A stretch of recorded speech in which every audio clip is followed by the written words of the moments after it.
Thank you. So thank you, first of all, thank you to Dr. Singh and the rest of the ISCM team for putting this together. And I must confess that I am probably the least knowledgeable person in this room as far as supply chain goes. But what I do know is that we are looking at an India that is going to rapidly change over the next decade. The government has already stated their aim to make India a $5 trillion economy, which is double the size of where we are today. And again, double it in the following 5 years. So we are looking at becoming a $10 trillion powerhouse in the next decade or so. But whenever you see that kind of massive growth happening, it is not just the GDP that grows.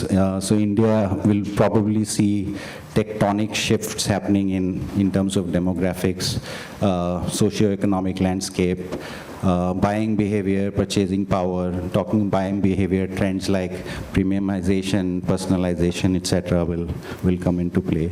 Market access in places where none exists today is going to come into play. The government has this 100 smart cities program, so you will see about 50, 60 new markets that will emerge which don't exist as of today. All of that, of course, digital payments, movement to online purchase in a massive way is going to be seen over the next decade or so.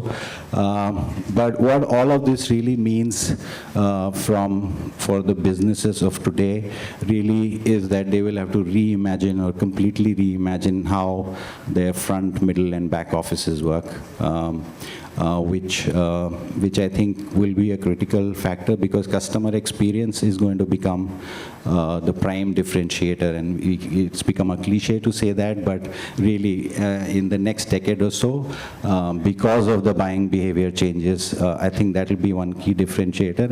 And if your front, middle, and back offices are not integrated and not delivering a seamless experience to the customer, I think that will become the biggest impediment for growth and survival for many of the companies that exist today as we know them.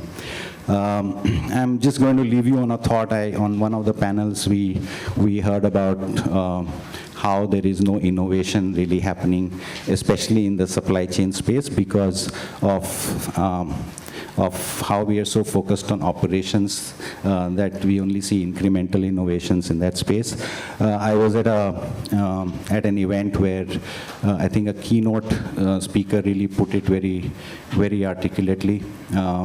So he was citing the example of how is there something that we can learn from digital native companies, the Amazons of the world?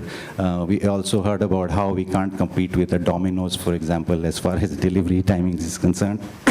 But that is going to probably become an expectation from the market going forward.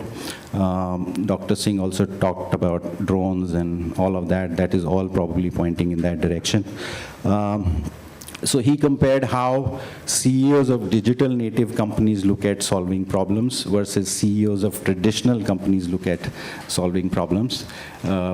Business leaders in traditional companies typically look at solving problems in a very operational way, which basically means let's hire more people, make them work longer hours, or set up 2 more warehouses somewhere, as opposed to a digital native company which thinks digital first. And an example that he gave, which we see every day, Uber, there were 2 employees from their American operations came to India, and I think in about 5 years, they have delivered their billionth trip, and they have created 500,000 jobs in the country. So, I mean, there is clearly something to learn from that approach. It could be any problem within the business, but if you start thinking technology first, and given that I'm from a technology company, it's natural for me to say that, but I think that will become the way of life. So I'll thank you once again for being here, and I hope to stay in touch with all of you. Thank you very much.